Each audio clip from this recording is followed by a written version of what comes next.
করিলে। চালাইও না। কি রে, এখনো রেডি হসনি? আমি বি করবো না। তুই কেন এরকম করছিস বলদিনি? গ্রামের মরল মালতি আত্মীয় স্বজন সবাই এসে বসে আছে। দরকার হলে আমি তোর পা ধরছি। কি করছো মা? ঠিক আছে মা, তুমি যাও, আমি রেডি হয়ে আসছি।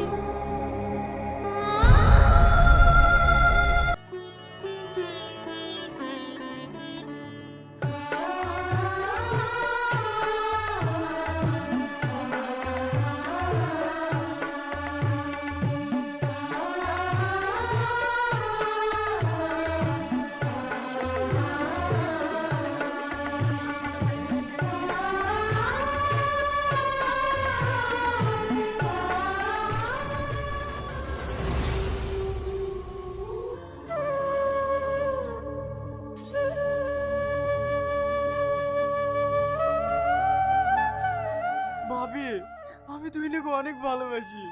ওকে ছেড়ে আমি বাঁচবো না। তুমি ওকে ভুলে যাওয়ার চেষ্টা করো প্লিজ। আমার মামা ভীষণ রাগী।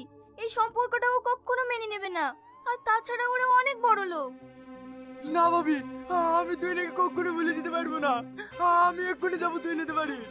এইভাবে তুমি জেদ করো না, তোমার শরীর খারাপ। ভাই তুমি আমার একটা কথা শোনো, একটু শান্ত হওয়ার চেষ্টা করো। তুই কি মরবি? এই তিনটে টাকার জন্য তোকে কষ্ট করে পড়াশোনা করেছি। ওকে আমি অনেক ভালোবাসি ভাই। ওকে ছেড়ে আমি বাঁচবো না। ওকে না পেলে আমি মরে যাবো।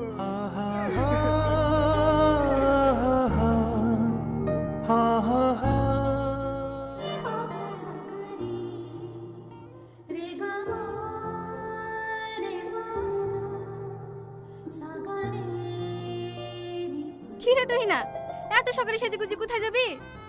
জানো না নাকি ও বাড়ি আসছে যে?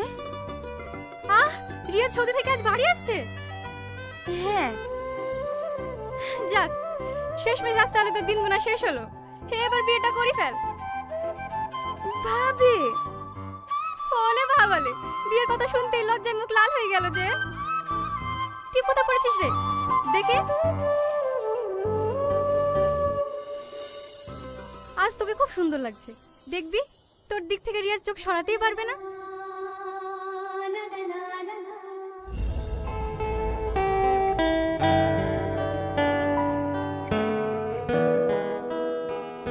কি ব্যাপার? এ তুমি নিজের কি অবস্থা করেছো? আর তোমার চোখে পানি?